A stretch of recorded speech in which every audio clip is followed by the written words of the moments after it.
Welcome to Sustainable Futures with Daniela Bass on the first and the third Saturday every month at 10 a.m. Chess time.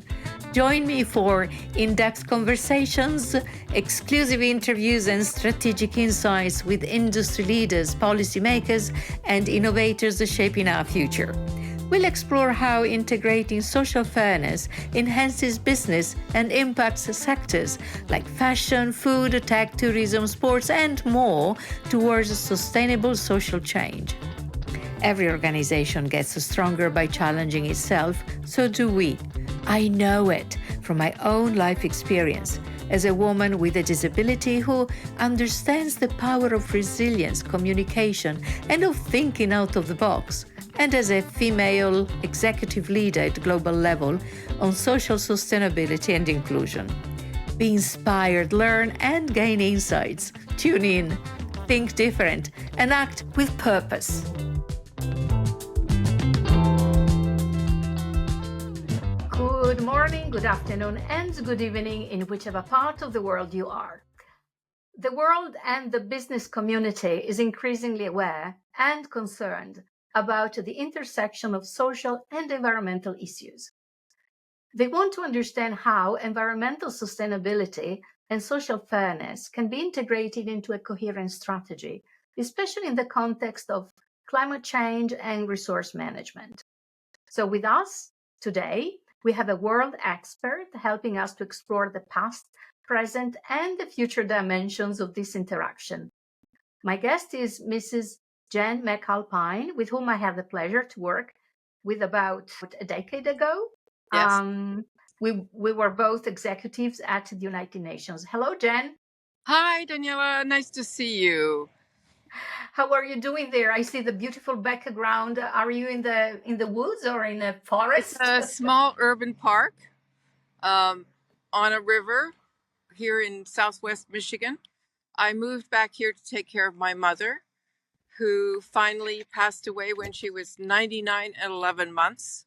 So I'm thinking Wow. maybe I'll have the same life tenure. Well, I'm sorry to hear that, but I'm happy to know that, you might have a long life like your mom. Yes. Jen, for the benefit of our guests who might not be able to see for various reasons, also for physical challenges, I would like to describe myself, and then if you can quickly describe yourself. Okay. So I do have short hair, a teeny bit white in the front. Then I'm wearing glasses, purple glasses. I have kind of greenish blue eyes, and I'm wearing a blue jacket and a very colorful foulard. And you, Jen? So I have almost shoulder length blonde and white hair. It's actually mostly white, but the blonde seems to take the color. And I'm wearing glasses, and I think they're very European looking. They're yellow, and here people are not used to anything like that, so I'm enjoying them. Let's see, what else can I say? And you have a beautiful smile, if I may add. Oh, thank you very much. All right. So, Jen, your work and experiences comprise so many things. I just said you were an executive at the United Nations, responsible to lead the Forum on Forests, but at the United States Department of State, you were also chief negotiating on forests, and then you were and are a member of the Committee of the World Future Council. But please add more or correct me if I said something that it's not right. I'm a counselor with the World Future Council, and it addresses policy issues for the future generations. And it's a very vibrant organization. There are 50 eminence. I used to be eminence. I'm no longer eminence, but somehow they keep me on. So it's a good place to do policy work and discussions on a wide range of issues. Jen, would someone wish to contact you and know a little bit more about what you do and maybe benefit of your advice? How can they contact you? They could email me at, my last name is Mc Alpine, which is spelled McAlp as in Paul, INE 622@gmail.com. I'm sorry, the Canadian geese out here in the park are getting very loud. It's fine. And I know that I you are think it's also in mating company with your. season and they're out there chasing each other. Yes. Yeah. That's fine. So let's talk about nature. Now, as someone deeply involved in initiatives such as the President's Initiative Against Illegal Logging and the Congo Basin Forests partnerships back in the 90s, Yes. could you discuss the role of inclusion in driving social change within the context of environmental conservation efforts? Absolutely. Participation of all parts of society is critical to success. There is no question but that we have to involve the government, civil society, uh, industry and business, you name it, indigenous peoples, you name it. We have to involve everybody in the spectrum in order to really achieve the goals we've set out for ourselves.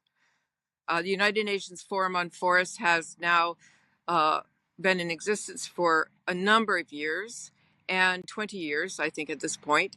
I may be wrong. It might be even more than that at this point. But anyway, and the 192 countries that belong to the forum at the head of state level and ministerial level have reached agreement on policy actions that should be taken in forests, around forests, connected to biodiversity, climate change, people, water, the whole spectrum of issues come up with forests.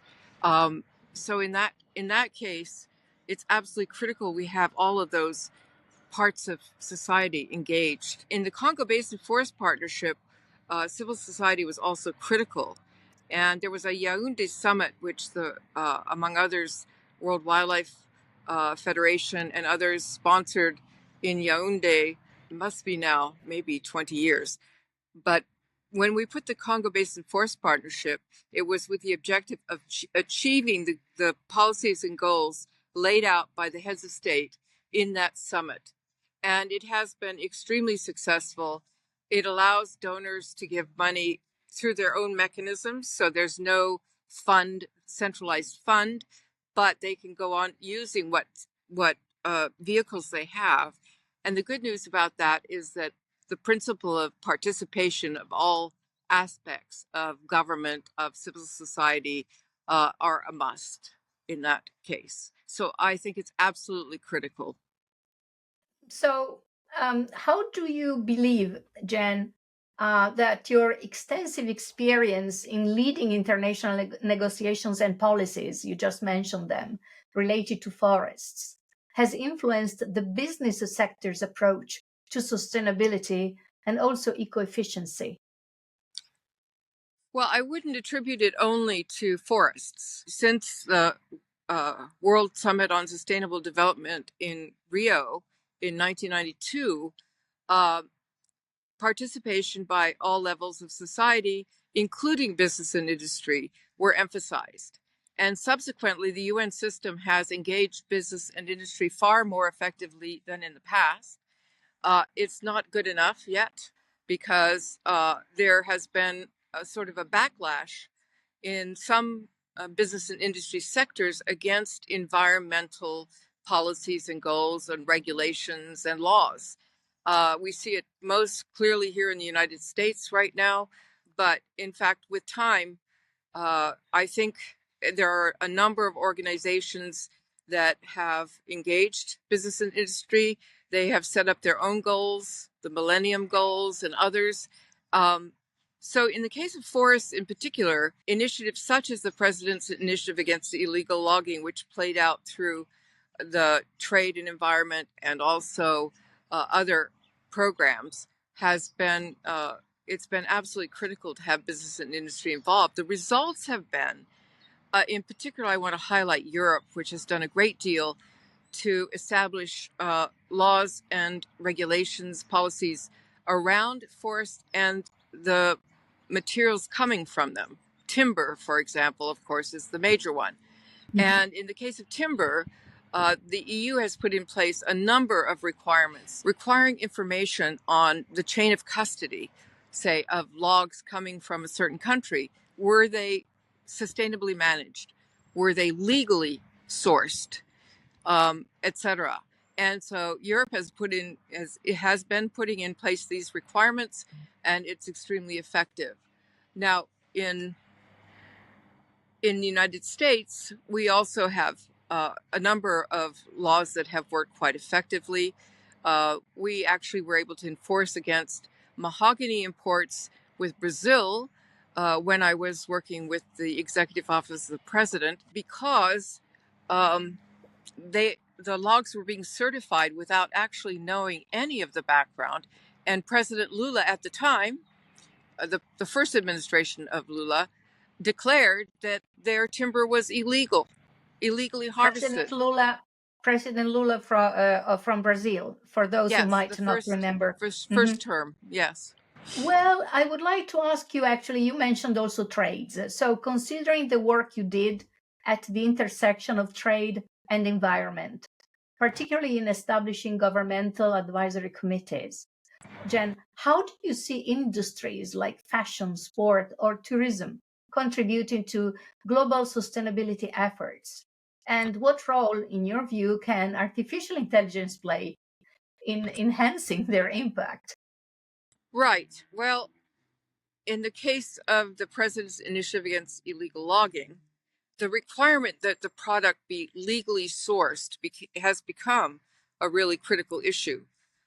In fact, there was a case soon after the United States adopted and agreed to these kind of objectives, where Gibson Guitar was building their guitars with not only illegally sourced but endangered species. And Mhm. as a result of that, the president of the company had to step down. The company had to change its behavior, and that is one example, just one. So, in the case of tourism, it's tourism is extremely sensitive to the fact that many of the travelers around the world care about the environment, care about how natural resources are managed. And so tourism, I think, is more sensitive than perhaps the other two. Although I'm perfectly aware that there is fashion industry that is looking closely at sustainability as a backbone of what they're Mhm. creating and doing. What was the third leg you mentioned? So tourism, Well, it could be fashion, and sports. sports. Sports. I'm going to leave sports issues up to you. All right. You're the sports queen.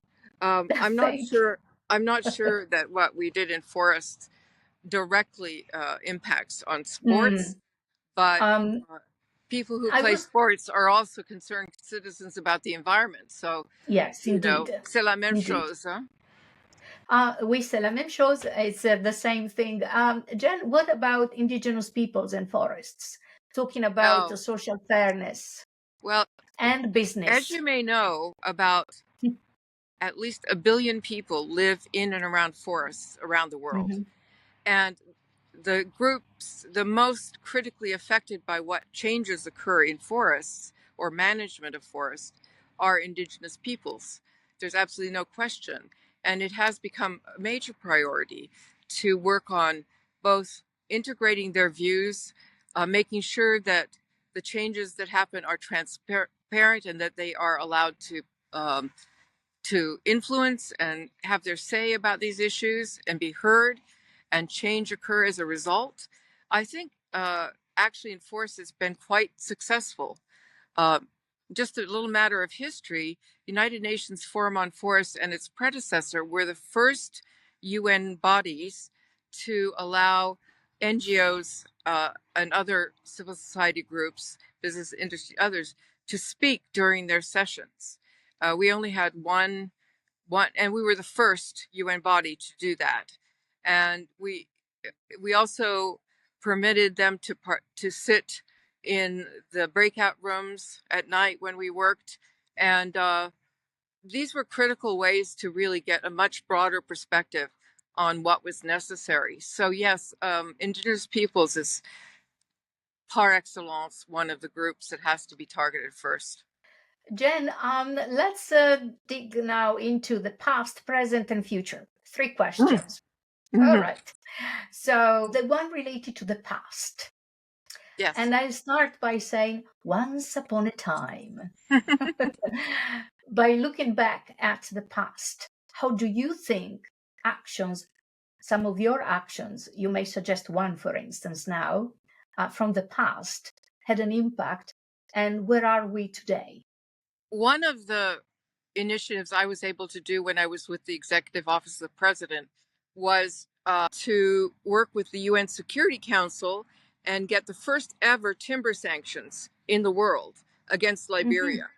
And from intelligence I have heard about and gleaned, in fact, that had a major role in getting Charles Taylor, the then CEO of the country, Mm-hmm. president, I think, was ejected, and a whole new government came in. In fact, Ellen Sirleaf Johnson became the first prime minister, and the first thing she did was cancel all of the concessions in the country because there was corruption and there were other major problems.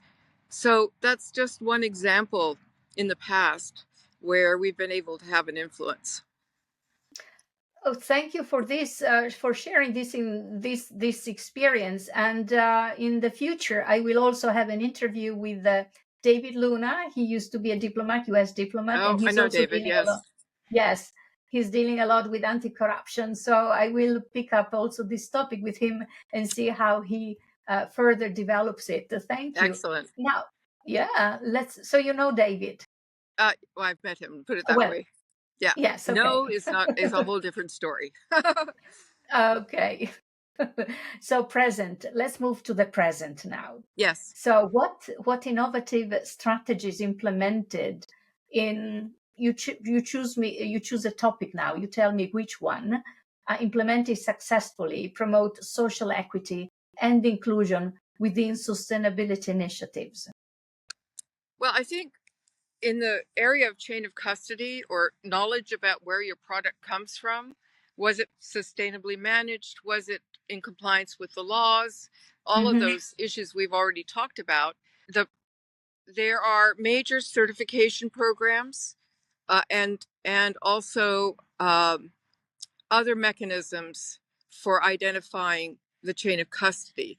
I am on the nominating committee for the PEFC, which is a body that accredits sustainability and legal compliance, all of those aspects, recognizes those systems around the world. And that exists to this day. As I said, I'm on the nominating committee currently, and an impressive number of people from all parts of the world contribute, and those schemes are recognized. And PEFC, among a few other certification systems, have been quite effective. Not huge penetration as much as we would hope, like sometimes 15 to 18%, for example. There's a great deal more to be done, but it certainly is an area where success has happened and where it can be built upon. Can you give me an example, if you can, Jen, on how all of this somehow contributes to promote social equity? Well, social equity is a basic foundation position of these policies and approaches. I Mhm. mean, there's no question they have to, uh, that kind of equity is critical. Now, however, I will make one caveat about that. Civil society is not government. Government has unique functions. It creates Mhm. policies, it creates laws, it enforces those laws, or it doesn't. Um, and civil society cannot be equal in terms of taking over those functions and roles. Mhm. Civil society can, however, contribute significantly to development of those policies, those regulations, those laws, and keep eyes on the implementation and enforcement of those laws. So that's how I would answer that. Yeah, and this includes also business people, I suppose, right? When you say, um, Oh, yes, yes, unquestionably, business and industry are critical to all of this. all right. Um, I mean, especially when it comes to timber. Um, there are other issues in forests that we could be talking about, like wildlife in forests, for example, Mhm. biodiversity. Mhm. And that is an absolutely critical area. But emphasizing the role of civil society social integration with these processes is a must. Thank you. Now let's fly to the future. Now, Jen, let's Okay. imagine, okay, if you were 20 years old in the year 2071. Aha. Okay. So, what kind of future would you hope to see unfold? And what specific contributions or actions do you think you or your company should prioritize in the present to bring that vision of you in the year 2071, to bring that vision to life in a sustainable future? Also, keeping in mind the generations to come. Well, fortunately, as I mentioned earlier, I'm a counselor with the World Future Council, and Yes. we spend a lot of time looking exactly at those issues. How do we build up so that by 2070, there would be a much deeper and enforcement and effectiveness of sustainability issues across the board? And in that case, we've also focused on education as a Mhm. basis and other aspects. Now, were I to imagine myself being 20 again is a daunting task. Now that I'm 72, I am, by the way, a lowly consultant. I don't have a company. I simply sometimes work for others if they need it, Okay. um, give speeches and other things, but otherwise, no. A 20-year-old is pretty young to be doing anything really significant, but in fact, um, I think 20-year-olds could more broadly in society work with their peers to make sure that they give input to the laws, the policies, the regulations, the enforcement, and everything. I mean, we've seen some big movements in this regard Mhm. uh, in a broader way. Yeah, Um, young people very much concerned exactly. and activists when it comes to environmental issues, right? Correct. And so, of course, I know a lot of 20-year-olds or in that age range, who are activists and who pay very close attention to the issues. Um, we need their vision. We need their romantic ideas about what could be possible. And we need their input and activism to make these things happen. And that will be true in 2070 as much as it is true today. Hmm. So we're almost at the end of this beautiful conversation, conversing about sustainable futures with the Jen today. And so, as we wrap up our delightful conversation, Jen, which question would you ask yourself, and what would be your answer to that question? That's a very good question. So, some of the time when you get to be my age, you think back and think, could I, should I have done something different? Hmm. I always would have liked to have worked with refugees because I grew up in uh, Rwanda, Burundi, Congo, Kenya, and I, um, I saw some of the terrible things that happen, Hmm. that can happen in societies without much law, without much enforcement, and so forth. Hmm. So the question I often ask myself is, would I have gone about it the same way as I did? And I actually don't have much to criticize myself for in that regard. I think the initiatives I was able to launch, to birth, if you will, have still major impact, still exist, still are progressing. So for me, at least at this point in my life, I'm actually proud of what I was able to accomplish with my colleagues and friends. This is a beautiful way of ending with a positive note and energy. And I know that you are going to Africa in a couple of days for working reasons. So I wish you a safe trip and Thank you. do well there in that beautiful continent, so young and Yes, with so so much marvelous. Well, potential. it's also so old. Yes. Oh Yes. yeah. Well, it seems that we all come from Africa, right? No, Initially. absolutely. Yes, yes. Oh, All Danielle, it's right, been a Jen. pleasure talking with you. It's nice to be asked these questions and to be able to think about them. And I probably will be thinking for quite some days about how I should have answered differently. Well, we can always have a second round talking about Africa once you're back, okay? Yes. Thank you, All right. Daniela. Bye. Bye. As I wrap up this episode, my heartfelt gratitude to today's guest and to all of you. Join me for the next episode as we delve deeper with special guests, uncovering thought-provoking insights and actionable steps, paving the way for a brighter, inclusive, sustainable tomorrow. Thanks also to Damian Morton, music, and Maria Cortez Gagliano, social media. Don't miss out next episode on shaping the future we aspire to. Ciao, ciao!